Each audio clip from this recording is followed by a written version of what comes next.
Audio Jungle.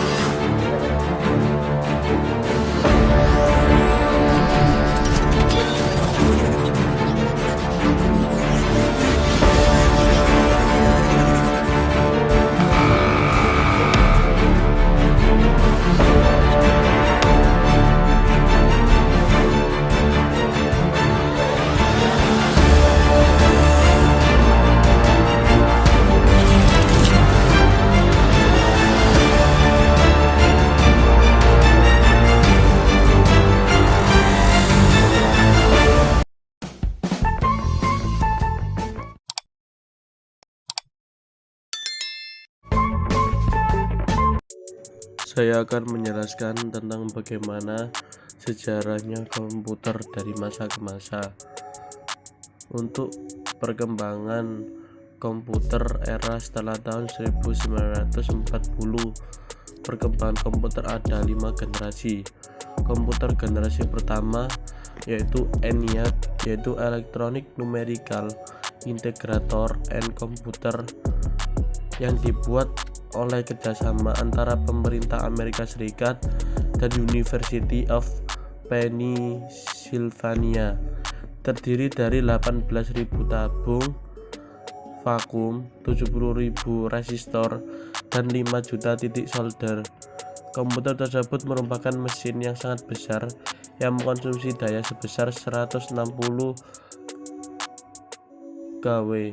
Komputer ini dirancang oleh John Presper Eckert pada tahun 1919 sampai 1995 dan John W. Mauchly pada tahun 1907 sampai 1980.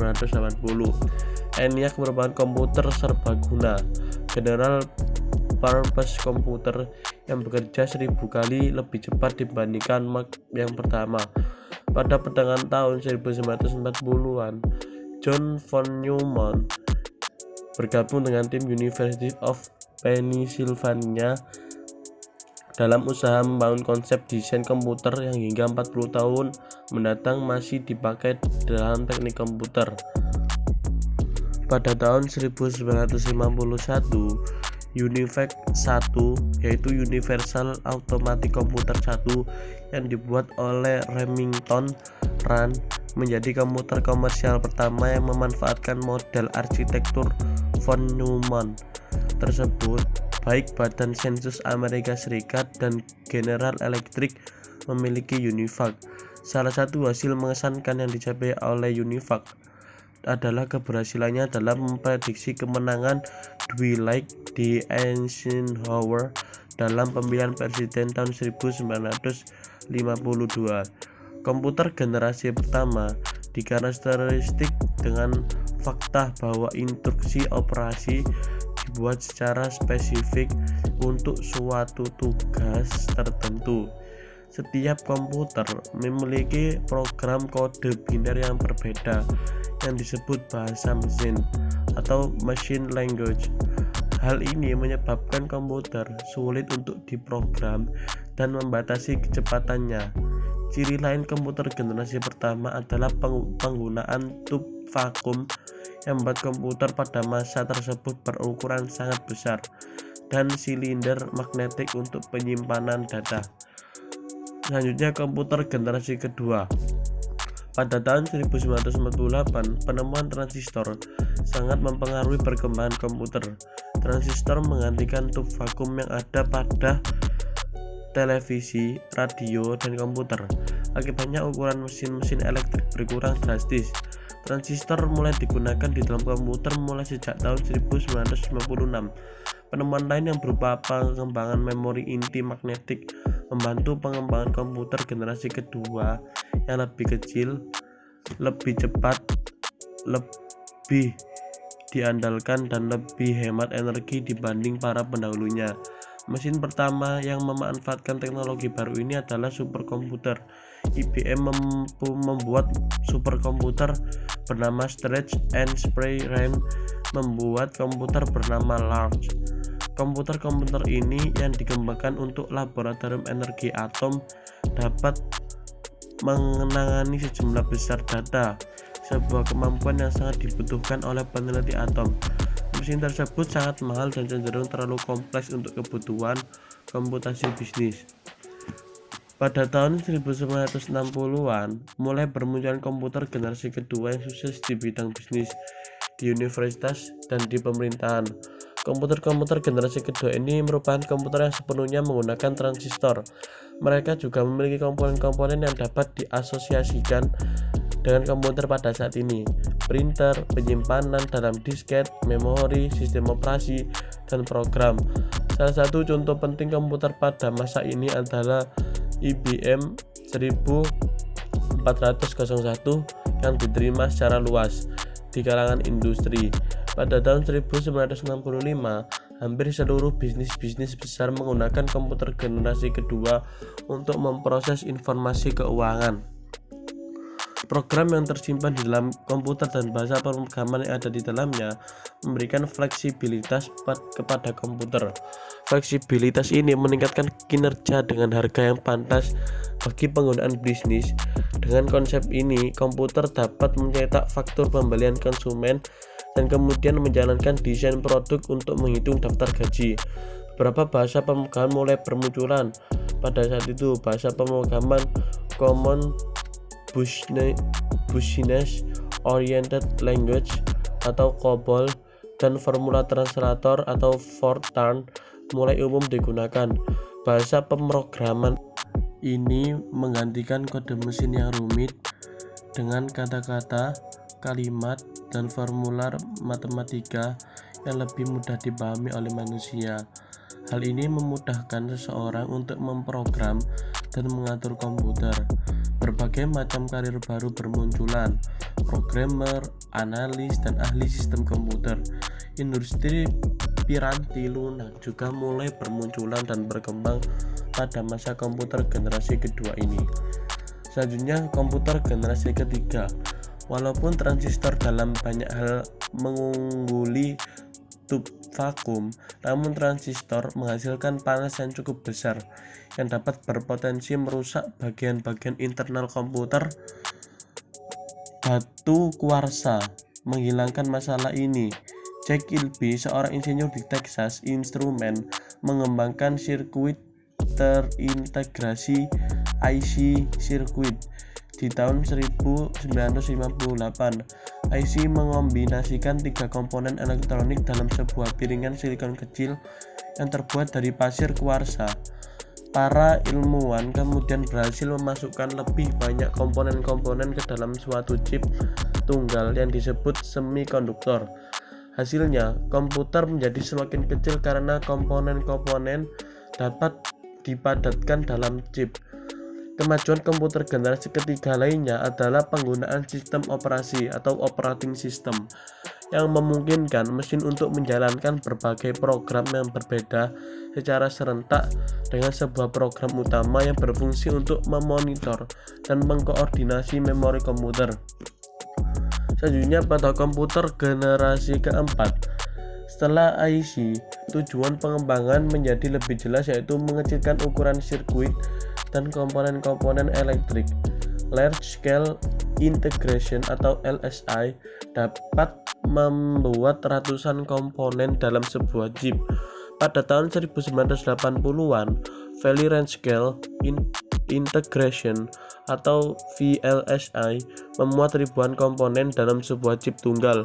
Ultra Large Scale Integration atau ULSI meningkatkan jumlah tersebut menjadi jutaan.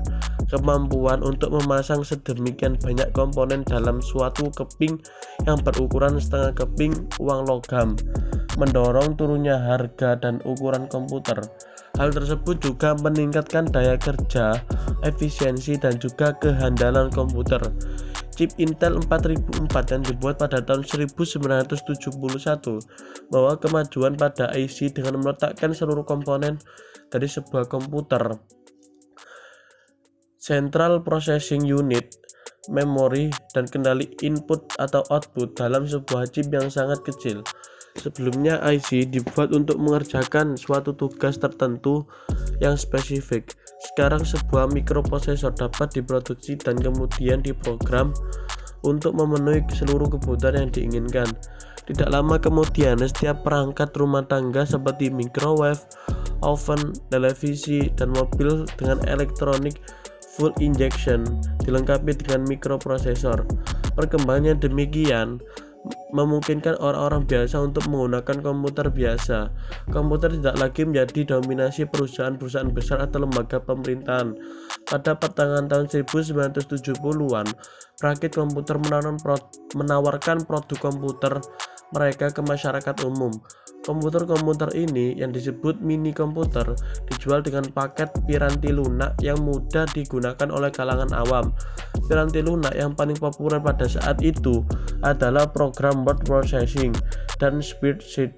Pada 1980-an, video game seperti Atari 2600 menarik perhatian konsumen pada komputer rumahan yang lebih canggih dan dapat diprogram. Pada tahun 1981, IBM memperkenalkan penggunaan personal komputer atau PC untuk penggunaan di rumah, kantor, dan sekolah. Jumlah PC yang digunakan melonjak dari 2 juta unit pada tahun 1981 menjadi 5,5 juta unit pada tahun 1982. 10 tahun kemudian, 65 juta PC digunakan. Komputer melanjutkan evolusinya menuju ukuran yang lebih kecil dari komputer yang berada di atas meja, menjadi komputer yang dapat dimasukkan ke dalam tas atau bahkan komputer yang dapat dipegang. IBM PC bersaing dengan Apple Macintosh dalam perebutan pasar komputer. Apple Macintosh menjadi sangat terkenal karena mempopulerkan sistem grafis pada komputernya, sementara saingannya masih menggunakan komputer yang berbasis teks. Macintosh juga mempopulerkan penggunaan piranti mouse. Selanjutnya, komputer yang terakhir, komputer generasi kelima sampai sekarang. Mendefinisikan komputer generasi kelima menjadi cukup sulit karena tahap ini masih sangat muda. Contoh imajinatif komputer generasi kelima adalah komputer fiksi HAL 9000 dari novel karya Arthur C. Clarke berjudul 2001 Space Odyssey. HAL menampilkan seluruh fungsi yang diinginkan dari sebuah komputer generasi kelima dengan kecerdasan buatan atau artificial intelligence. HAL dapat cukup memiliki nalar untuk melakukan percakapan dengan manusia, menggunakan masukan visual dan belajar dari pengalamannya sendiri. Walaupun mungkin realisasi HAL 9000 masih jauh dari kenyataan, banyak fungsi-fungsi yang dimilikinya sudah terwujud. Beberapa komputer dapat menerima instruksi secara lisan dan mampu meniru nalar manusia. Kemampuan untuk menerjemahkan bahasa asing juga menjadi mungkin. Fasilitas ini tampak sederhana, namun fasilitas tersebut menjadi jauh lebih rumit dari yang diduga karena programmer menyadari bahwa pengertian manusia sangat bergantung pada konteks dan pengertian daripada sekedar menerjemahkan kata-kata secara langsung. Banyak kemajuan di bidang desain komputer dan teknologi semakin memungkinkan pembuatan komputer generasi kelima. Dua kemajuan rekayasa yang terutama adalah kemampuan memprosesan paralel yang akan menggantikan model von Neumann. Model kemampuan von Neumann akan digantikan dengan sistem yang mampu mengkoordinasikan banyak CPU untuk bekerja secara serempak. Kemajuan lain adalah teknologi superkonduktor yang memungkinkan aliran elektrik tanpa hambatan apapun, yang nantinya dapat mempercepat kecepatan informasi. Jepang adalah negara yang terkenal dalam sosialisasi jargon dan proyek komputer generasi kelima. Lambang ICOT, Institute for New Computer Technology, juga dibentuk untuk merealisasikannya. Banyak kabar yang menyatakan bahwa proyek ini telah gagal. Namun, beberapa informasi lain bahwa keberhasilan proyek komputer generasi kelima ini akan membawa perubahan baru paradigma komputerisasi di dunia. Kita tunggu informasi mana yang lebih valid dan membuahkan hasil